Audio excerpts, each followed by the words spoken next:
إن الحمد لله نحمده ونستعينه ونستغفره ونعوذ بالله من شرور أنفسنا ومن سيئات أعمالنا. من يهد الله فلا مضل له ومن يضلل فلا هادي له. وأشهد أن لا إله إلا الله وحده لا شريك له وأشهد أن محمدا عبده ورسوله. সূরা বাকারার ৪৯ নম্বর আয়াত। আল্লাহ সুবহানাহু ওয়া তাআলা বলছেন,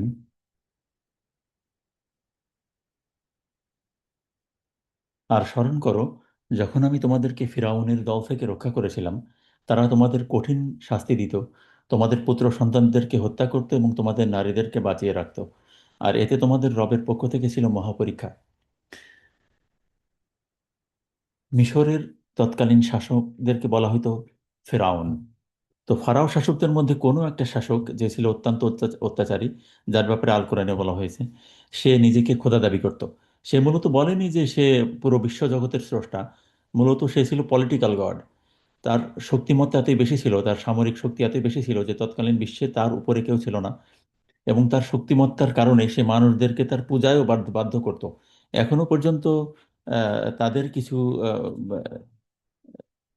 মিশরে এমন কিছু লোক পাওয়া যায় যারা ফেরাউনের পূজা করে। তো সে খুবই শক্তিশালী একজন শাসক ছিল। এবং সে বনি ইসরায়েলের উপর অত্যাচার করত, মারাত্মক অত্যাচার করত।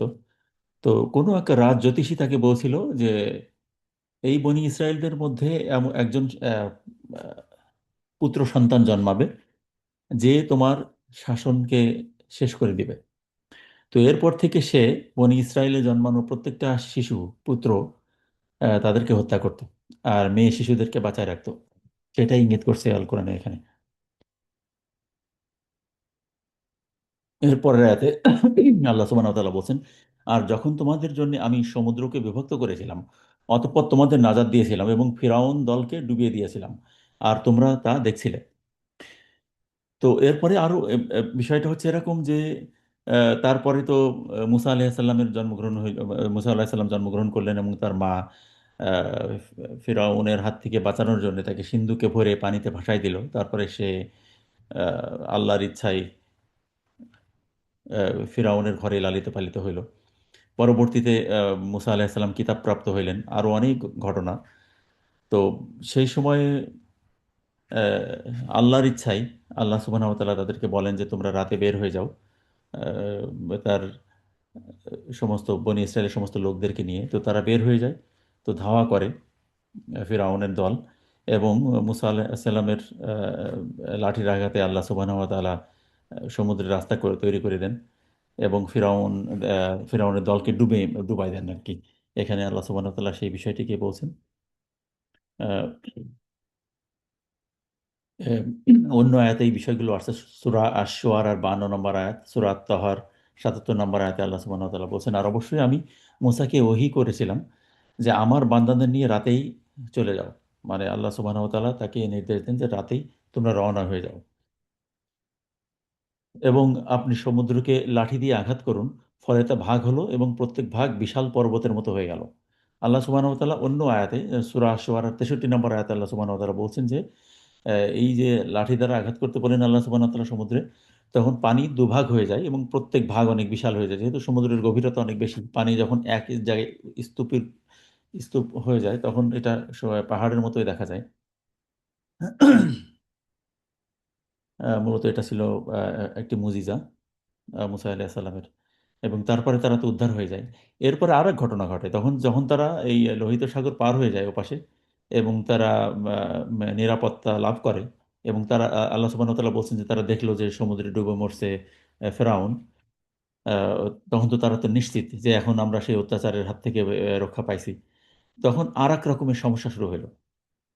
তো যেখানে তারা ছিল, কেউ কেউ বলছে যে তারা আবার ফেরত আসে মিশরে, কিন্তু সম্ভবত সেটা হয় না। তারা আসলে লোহিত সাগর পার হয়ে ওপাশে কোনো এক জায়গায় নিরাপত্তায় লাভ করে এবং সেখানে তারা বসতি স্থাপন করে। তো সেইখানে যখন তারা থাকলো তখনকার ঘটনা এরকম যে আল্লাহ সুবহানাহু ওয়া তাআলা বলছেন 51 নম্বর আয়াতে, আর যখন আমি মুসাকে 40 রাতের ওয়াদা দিয়েছিলাম, অতঃপর তোমরা তার যাওয়ার পর বাছুরকে গ্রহণ করেছিলে উপাস্য রূপে, আর তোমরা ছিলে জালিম।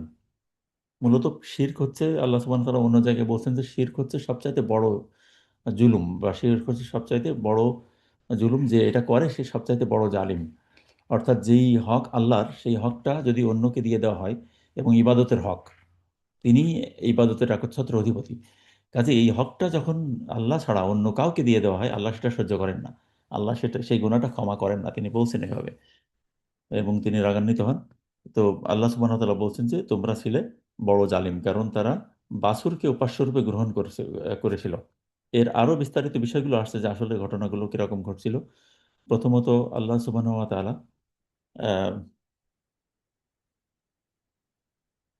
সূরা আল আরাফের 142 নম্বর আয়াতে আবার এই বিষয়ে বলা হচ্ছে যে তাকে প্রথমে 30 রাতের ওয়াদা করা হয়েছিল।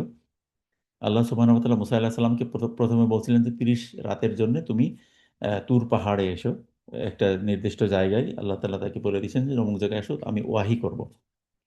তো তিনি তখন চলে গেলেন। তখন যাওয়ার পর আল্লাহ সুবহানাহু ওয়া তাআলা আরো অতিরিক্ত 10 রাত তাকে থাকতে বলেন ওইখানে।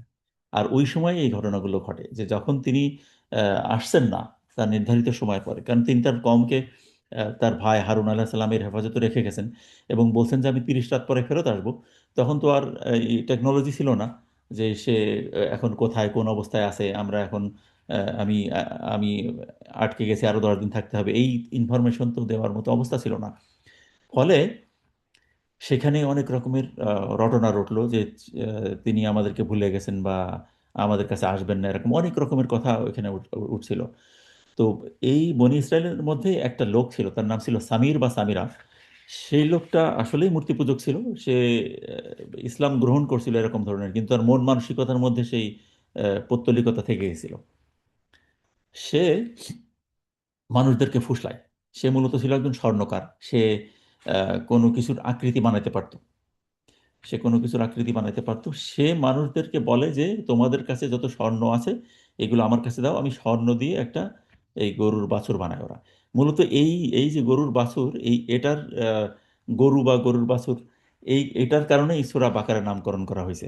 সূরা বাকারা মানে হচ্ছে যে গরু। তো এটাই হচ্ছে মূল জায়গা যে যেখানে গরু সংক্রান্ত বিষয়ে আলোচনা করা হচ্ছে। আরও একটা ব্যাপার হচ্ছে যে পরবর্তীতে এক সময় একজন মানুষ মারা যায় বনি ইসরায়েলেরই। তখন আল্লাহ সুবহানাহু ওয়া তাআলা বলেন যে একটা গরু জবাই করে তার গোশত তার উপরে ছুঁড়ে মারো, তাইলে হচ্ছে সে উঠে তোমাদেরকে সত্য বলে দিবে কে তাকে হত্যা করছে, যখন দুই গ্রুপের মধ্যে আহ, দ্বন্দ্ব সংঘাত সৃষ্টি হয়। তো এখানে আল্লাহ সুবহানাহু ওয়া তাআলাও যে সেই গরুটাকে জবাই করতে বলেছিলেন সেটাও একটা অন্তর্নিহিত কারণ এরকম, যে যেহেতু তারা পূর্বে গরুর পূজাও করে ফেলছিল সামিরের কথা অনুযায়ী, কাজেই তার সেই গরুর প্রতি তাদের একটা সফট কর্নার ছিল যে গরু তাকে জবাই করবে কি করবে না, এরকম একটা ব্যাপার ছিল। এই জন্যই তারা বিভিন্ন রকমের টাল বাহানা করছিল যে কেমন হবে সেই গরু, তারা জবাই করতে চাচ্ছিল না। তো এটাও বাকারা বা গরুর এই সূরার নামকরণের এটাও একটা কারণ যে গরু সংক্রান্ত বিষয় এখানে আলোচিত হয়েছে। তো এখানে সূরা আল আরাফের 148 নম্বর আয়াতে আল্লাহ সুবহানাহু ওয়া তাআলা আরো বলছেন আহ, যে মুসার সম্প্রদায় তার অনুপস্থিতিতে নিজেদের অলংকার দিয়ে একটি বাছুর তৈরি করলো, একটা দেহ মানে একটা অবয়ব তৈরি করলো, যা গরুর মতো হাম্বা এরকম ধরনের শব্দ করতো, গরু যেভাবে ডাকে এরকম ডাকতে পারতো। অনেকে বলেন যে হচ্ছে যে যেহেতু শয়তান চায় যে মানুষদেরকে বিপদে ফেলবে, আর মুসা আল্লাহ সাল্লামও তাদের মধ্যে উপস্থিত নাই, শয়তান তার পেটের মধ্যে ঢুকে এই এরকম একটা শব্দ করছে, বা কোনো একটা জাদুকরী একটা ঘটনা এখানে ঘটছিল, যার কারণে মনে হচ্ছিল যে সেই বাছুরই আসলে ডাকছে, কিন্তু সে তো আসলে জীবন্ত ছিল না। মানুষের কাছে মনে হচ্ছিল যে সে একটা জীবন্ত বাছুর, এবং সাবিরও সেভাবে প্রচার করছিল যে একটা জীবন্ত বাছুর, তোমরা একে পূজা করো। এবং আল্লাহ তালা এখানে বলছে যে তারা কি দেখলো না যে ওটা তাদের সাথে কথা বলে বলে না এবং তাদের পথও দেখায় না, তারা ওটাকে উপাস্য রূপে গ্রহণ করলো এবং তারা ছিল জালিম। আল্লাহ সুবহানাহু ওয়া তাআলা আল আরাফের 148 নম্বর আয়াতে। তো দেখেন যখনই হচ্ছে যে অন্য কিছুর পূজা করা সংক্রান্ত বিষয় আসছে, আল্লাহ বলছেন যে জালিম, এখানে কিন্তু অলরেডি দুইবার তিনি বললেন যে তারা হচ্ছে জালিম। তার মানে আল্লাহ সুবহানাহু ওয়া তাআলা কখনোই সহ্য করেন নাই শিরক সংক্রান্ত বিষয়গুলো। অনেক জায়গায় এই ব্যাপারগুলো আসছে যে অতঃপর সে তাদের জন্য গড়ল একটা বাছুর, এক অবয়ব, যা এরকম শব্দ করতো, হাম্বা শব্দ করতো। আমরা বাংলা ভাষীরা হাম্বা বলি, কিন্তু অন্য ভাষা যেমন আমেরিকানরা মু বলে, যে গরুর ডাককে আমরা হাম্বা বলি, কিন্তু আরো বিশ্বের অন্যান্য দেশের লোকেরা অন্য অন্য ভাবে এটাকে চিনে আর কি, এই শব্দটাকে তারা অন্যভাবেও চিনে। কাজে এটা শুধু হাম্বা না, আমরা মানে তরজমার ক্ষেত্রে শুধু এটা না, মানে গরু যেভাবে ডাকে আর কি এরকম। তো তারা বলল, এ তোমাদের ইলাহ এবং মুসার ইলাহ। সূরা তাহার 87 88 নম্বর আয়াতে আল্লাহ সুবহানাহু ওয়া তাআলা বলছেন যে ওই যে সামির যে হচ্ছে এই মূর্তিটা তৈরি করলো, গরুর মূর্তি তৈরি করলো, সে বলছিল, সে যখন এটা তৈরি করলো এবং শব্দ করলো গরুটা, এবং মানুষদেরকে সে বলল যে এটাকে উপাস্য রূপে গ্রহণ করো, কারণ এ হচ্ছে তোমাদের ইলাহ এবং মুসারও ইলাহ, কিন্তু মুসা সেটা ভুলে গেছে। তো সে বলার চেষ্টা করছে যে মুসা, তো দেখো মুসা ভুলে গেছে, কারণ সে তো 30 দিনের জন্য গেছে, এখানে ফেরত আসেনি।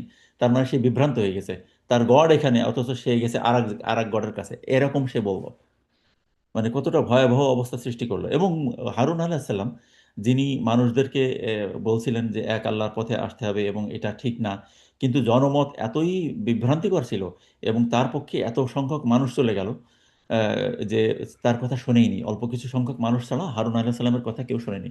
কখনো কখনো আপনারা দেখবেন যে কোনো পীরের ব্যাপারে মানুষকে দেখবেন যে মানুষ পাগলের মতো সেদিকে ছুটছে, মানুষ কিন্তু আসলে জানে না অনেক রকমের রিউমার হচ্ছে কান কথা, যেগুলো প্রচারিত হয়ে যায় সেই পীরের ব্যাপারে যে তার এমন শক্তিমত্তা, এমন এমন তেমন। দেখবেন যে হাজার হাজার লোক সেদিকে ছুটছে, তার পানি পড়া নিচ্ছে বা তার সেখান থেকে একটু মাটি নিয়ে আসছে, এরকম ধরনের কর্মকাণ্ডের মধ্যে তারা লিপ্ত হচ্ছে, সেখানে মানত করছে। দেখবেন এরকম হাজারে হাজারে লোক সেখানে যাচ্ছে এবং তারা কোনো কথা শুনতে চাচ্ছে না। তো ওই অবস্থাটা ছিল এরকম ধরনের, যে তারা কি করছে সেই হুঁশ তাদের ছিল না, যে গরু কথা বলে উঠছে এবং গরু হচ্ছে আমাদের উপাস্য। এই ব্যাপারটা একজনের মুখ থেকে আরেকজনের মুখ থেকে যখন অন্যদের কাছে ছড়ায় পড়ছে, তখন প্রত্যেকে সেখানে সমগত হয়েছে এবং তারা সেটা হারুন আলাহিসাল্লামের সাল্লামের কথা তারা শুনছেই না, অল্প কিছু সংখ্যক মানুষ ছাড়া। এরকম একটা সিচুয়েশন ছিল তখন। তো এই অবস্থায় পরবর্তী আয়াত, তার অতঃপর আমি তোমাদেরকে এই সবের পর ক্ষমা করেছি, যাতে তোমরা শকর আদায় করো। তো আল্লাহ সুবহানাহু ওয়া তাআলা বলছেন যে তারা এত বড় একটা জঘন্য অপরাধ করছেন, এবং আল্লাহ সুবহানাহু ওয়া তাআলা বলছেন যে তারা সবচাইতে বড় জুলুম করছে এবং তারা জালিম। তারপর আল্লাহ তাআলা বলছেন যে আমি তাদেরকে ক্ষমা করেছি। তবে এই ক্ষমাটা এত সহজ ছিল না। এই আমাদের সময় তো, রাসূল সাল্লাল্লাহু আলাইহি ওয়াসাল্লামের সময় আমাদের একটা সুবিধা এই যে আমরা তওবা করলে আল্লাহ সুবহানাহু ওয়া তাআলা আমাদের আর গজব দেন না আর কি। আমাদের উপর থেকে ব্যাপকভাবে যে গজবটা পড়ার কথা পূর্বে যেভাবে পড়তো সেগুলো আমাদের উপর পড়ে না, রাসূল সাল্লাল্লাহু আলাইহি ওয়াসাল্লামের দোয়ার কারণে। তো আমরা যখন ফিরে আসি, তওবা করি, আল্লাহ তাআলা আমাদেরকে ক্ষমা করে দেন। এটা আমাদের জন্য একটা বিশেষ পাওনা। আমরা এটা উপলব্ধি করি না। দেখেন এদের পরিণতি কি হয়েছিল। তো ৫৩ নম্বর আয়াতে আল্লাহ সুবহানাহু ওয়া তাআলা বলছেন, আর যখন আমি মুসাকে দিয়েছিলাম কিতাব ও ফুরকান, যাতে তোমরা হেদায়েত প্রাপ্ত হও। ফুরকান মানে হচ্ছে এমন এমন কিতাব যেখানে হচ্ছে মানুষের হেদায়েত থাকে, তাদের নসিহত থাকে, তারা কিভাবে চলবে, ফয়সালা করবে, একজন আরেকজনের সাথে লেনদেন করবে, সত্য মিথ্যার পার্থক্যকারী, এগুলো সবকিছুকে ফুরকান বলে আর কি। তো সেই কিতাব তাদেরকে দেওয়া হয়েছিল। ৪০ দিন পরে তো মুসা আলাহিসাল্লাম ফেরত আসেন তার কিতাব নিয়ে। তারপর আর মুসা তার কওমকে বলেছিল, হে আমার কওম, নিশ্চয় তোমরা বাছুরকে উপাস্যরূপে গ্রহণ করে নিজেদের উপর জুলুম করেছ। সুতরাং তোমরা তোমাদের সৃষ্টিকর্তার কাছে তওবা করো, অতঃপর তোমরা নিজেদেরকে হত্যা করো। এটি তোমাদের জন্য তোমাদের সৃষ্টিকর্তার নিকট উত্তম। অতঃপর আল্লাহ তোমাদের তওবা কবুল করলেন, নিশ্চয় তিনি তওবা কবুলকারী। তো দেখেন এটা অত্যন্ত কঠিন একটা বিষয় ছিল। যখন হারুন আলাইহিস সালামকে দায়িত্ব দিয়ে গেলেন এবং বললেন যে আমি ৩০ রাত পরে ফেরত আসব। কিন্তু তিনি আসলেন না, কারণ আল্লাহ সুবহানাহু ওয়া তাআলা তাদেরকে বলছেন যে আমি তোমাদেরকে পরীক্ষা নিলাম। অর্থাৎ এই যে মুসা আলাইহিস সালামকে তিনি অতিরিক্ত ১০ দিন আটকায় রাখলেন, ১০ রাত আটকায় রাখলেন, এইটাই হচ্ছে তার পরীক্ষা, যে এই যে আমি ওকে আটকায় রাখলাম, একজন নবী তো মিথ্যা কথা বলেন না। তো সে তো বলে গেছে আমি ৩০ দিন পরে আসব। মুসা আলাহিসাল্লাম ৩০ দিন পরে আসেননি। তখন তারা ধৈর্য ধারণ করতে পারেনি। এটাই ছিল মূলত তাদের কাছে পরীক্ষা, যে তারা ধৈর্য ধারণ করবে এবং আল্লাহর উপরে অটল থাকবে। এইটা তাদের পরীক্ষা ছিল। কিন্তু সামির এখানে একটা ঘটনা ঘটাইলো। কেউ কেউ বলে, আমরা অন্য তাফসির গ্রন্থ থেকে পাইছি যে যখন এই সমুদ্র দ্বিখণ্ডিত হয়, তখন জিব্রাইল আলাহিসাল্লাম সেখানে উপস্থিত ছিলেন, সেখানে এসেছিলেন, এবং তার ঘোড়ার পায়ের খুর যেখানে পড়ছিল, সামির সেটা লক্ষ্য করলো, এবং সে ওই খুর যেখানে পড়ছিল, পায়ের খুর, ওইখান থেকে সে অল্প একটু মাটি তার কাছে রেখে দেয়। এবং ওই মাটিটা নাকি সে ওই যে বাছুর যখন তৈরি করে স্বর্ণালঙ্কার দিয়ে, এর মধ্যে নাকি প্রবেশ করে, তখনই নাকি ওই হাম্বা শব্দ করে গরুর মতো। জানি না, এটা তাফসীর গ্রন্থে আসছে, আমি কোনো হাদিস গ্রন্থে পাইনি, কিন্তু এটা আসছে। হইতে পারে সত্য, হইতে পারে মিথ্যা, হইতে পারে এটা শয়তানেরই কারসাজি হইতে পারে, এটা আল্লাহরও আর একটা পরীক্ষা যে আমি এরকম কিছু ওদের মধ্যে দিয়ে দেব যে ওদের মন মানসিকতা ওইদিকে কিছুটা চলে যাবে, কিন্তু ওইটাই হচ্ছে একটা পরীক্ষা। আল্লাহ তালা এভাবে করেন আমাদের এই অ্যাট্রাকশন তৈরি করাটার কারণেই তো একটা পরীক্ষা, তাই না? যদি ওইদিকে আমাদের অ্যাট্রাকশন না থাকে তাহলে তো সেটা পরীক্ষা হবে না। এটা হচ্ছে মূল বিষয় ছিল। তো যখন মুসা আলাহিসাল্লাম 10 দিন পর্যন্ত দেরি করলেন এখানে, তারা ধৈর্য ধারণ করতে পারলো না, তারা এখানে এই গোবৎস পূজা শুরু করলো। এবং পরবর্তীতে আল্লাহ সুবহানাহু ওয়া তাআলা কিতাব নিয়ে যখন আসলেন মুসা আলাহিস সাল্লাম, তখন তিনি হারুন আলাইহিস সালামের দাড়ি ধরে মানে ঝাঁকান আর কি, যে তোমাকে এই দায়িত্ব দিয়ে গেছিলাম, এদের অবস্থা এরকম কেন? তো সে তো তার অপারগতা প্রকাশ করে, সে বলে যে আমি তাদেরকে বলছিলাম, আমার কথা তারা শোনে নাই। এবং তখন মুসা আলাহিস সাল্লাম তাদেরকে বলে, আল্লাহর ওয়াহি আসে তখন, এবং মুসা আলাহিস সাল্লাম তাদেরকে বলেন যে তোমরা তোমরা তৌবা করো, কিন্তু তোমাদের তৌবা কবুল করার শর্ত হচ্ছে যে তোমরা একজন আরেকজনকে হত্যা করবা। কতটা ভয়ঙ্কর বিষয়টা, যে তারা একজন আরেকজনকে হত্যা করবে। কিন্তু এখানে আরেকটা প্রশ্ন আসতে পারে যে একজন আরেকজনকে আবার কিভাবে হত্যা করে? ধরুন আমি এবং আরেকজন, আমি আরেকজনকে মারলাম, তো সে যদি মারা যায় সে আমাকে কিভাবে হত্যা করবে? মূলত এই বিষয়টা এরকম ছিল সম্ভবত, আল্লাহ ভালো জানেন, যে আমি একজনকে আঘাত করলাম, এই আঘাতে সে আসলে মারা যাবে, আবার সেও ওই আহত অবস্থা আমাকে একটা যে মারলো, আমিও মারা যাব, এরকমই ছিল বিষয়টা। তো তাদেরকে আল্লাহ তাআলা এই হত্যার মাধ্যমে তাদেরকে ক্ষমা করেন। দেখেন শিরকের পাপটা আল্লাহ তাআলা যে ক্ষমা করলেন, সেটা কতটা ভয়াবহ অবস্থায় যে একজন আরেকজনকে হত্যা করবে, এরপরে আল্লাহ সুবহানাহু ওয়া তাআলা তাদেরকে ক্ষমা করেন। এই হত্যাকাণ্ড তাদের ঘটাইতে হয় ইচ্ছাকৃতভাবে। এবং তারা পরবর্তীতে তারা বুঝতে পারে যে হ্যাঁ আমরা তো অন্যায় করে ফেলছি। এই মুসা আলাহিস সাল্লামের মাধ্যমেই তো আল্লাহ আমাদেরকে উদ্ধার করলেন, একটা মুজিজা দেখাইলেন, আমরা তো মারাই যাইতাম, আমরা তো সমুদ্র দ্বিখণ্ডিত হইল, এগুলো আমরা কি ভুলে গেলাম? তারা এই উপলব্ধিতে আসে। তা না হইলে এটা মানুষের পক্ষে সম্ভব না যে আমি আমাকে হত্যা করব। যদি সে কনভিন্সড হয় মূর্তি পূজার উপরে, তাহলে সে তো অবশ্যই মুসা আল্লাহ সাল্লামের এই বাণী সে গ্রহণ করবে না। এটাই ছিল মূল বিষয়, যে সে নিশ্চয়ই তাদের মধ্যে ওই অনুশোচনা আবার তৈরি হইলো যে আমরা আসলে ভুল করে ফেলছি। তারপরেই তারা এটাতে রাজি হইলো যে আমরা, হ্যাঁ আমরা এই প্রায়শ্চিত্ত চাই, আমরা আল্লাহর জান্নাত চাই, আমরা আল্লাহর কাছ থেকে ক্ষমা চাই। এই হচ্ছে ব্যাপার। এরপরের আয়াত 55 নম্বর আয়াত আল্লাহ সুবহানাহু ওয়া তাআলা বলছেন, আর যখন তোমরা বললে হে মুসা, আমরা তোমার প্রতি ঈমান আনবো না যতক্ষণ না আমরা প্রকাশ্যে আল্লাহকে দেখি, ফলে বজ্র তোমাদেরকে পাকড়াও করলো আর তোমরা তা দেখছিলে। তো এটা আবার অনেক অন্য পরের আরেকটা কাহিনী। মূলত বনি ইসরায়েলদেরকে অনেক কিছু নিদর্শন দেওয়া হয়েছে, কিন্তু তারপরেও তারা আল্লাহর পথে আসেনি। তো ওইটা হচ্ছে একদল। আবার সেই সেই সময়ে যারা হচ্ছে মুসা আল্লাহ সাল্লামের পক্ষে ছিল ওই সময়ে, আর সবাই তো আর পূজা করেনি। তো যারা ওইখানে বেঁচে গেল পরবর্তীতে তাদের আবার বংশ বিস্তার হইলো আবার অনেকটা পরে। ঠিক কত পরের ঘটনা এটা তো আমরা জানি না। এই গজবের যে বজ্র পাতে তাদের যারা অবিশ্বাসী ছিল তাদের মৃত্যু ঘটলো, সেটা ঠিক কত পরের ঘটনা আমরা জানি না, কিন্তু একে একে এগুলো আসছে। তো আমরা আজকে এই পর্যন্ত থাকি। মূল বিষয় ছিল এরকম যে আল্লাহ সুবহানাহু ওয়া তাআলা শিরকের গুনাহ ক্ষমা করেন না যতক্ষণ না সে খাস দিলে তওবা করে। একজন মানুষের আমল কম হইতে পারে, কিন্তু সে যদি শিরক এবং বিদআতে লিপ্ত না হয়, তার সলিড আমল যদি অল্পও থাকে, তাহলে সে আখিরাতে পার পেয়ে যাবে। আর যদি কেউ শিরক করে তাহলে ব্যাপারটা হয় যে সে তার রবকে পাল্টায় ফেলছে। অর্থাৎ আমার রব ছিল আল্লাহ, আমি শিরক করার কারণে আমার রব আর এখন আল্লাহ নাই, এখন অন্য কেউ হয়ে গেছে। তো আখিরাতে আল্লাহ সুবহানাহু ওয়া তাআলা এই জন্য বলবেন যে তুমি যার জন্য ইবাদত করতে তার কাছে তুমি চাও, দেখো কিছু পাও কিনা। মানুষেরা যখন উঠবে তখন বলবে যে, আমি তো অনেক ইবাদত করছি, আমাকে এই প্রতিদান দেন। আল্লাহ সুবহানাহু ওয়া তাআলা বলবেন যে আমার জন্য সেটা করনি। হয় তুমি এটা রিয়া করছো, লোক দেখানোর ইবাদত করছো, যেটাকে ছোট শিরক বলে। আল্লাহ রাসূল সাল্লাল্লাহু আলাইহি ওয়াসাল্লাম বলছেন রিয়া হচ্ছে ছোট শিরক। রিয়া মানে হচ্ছে লোক দেখানো ইবাদত, বিভিন্ন দান খয়রাত বা বিভিন্ন রকমের ইবাদতগুলো।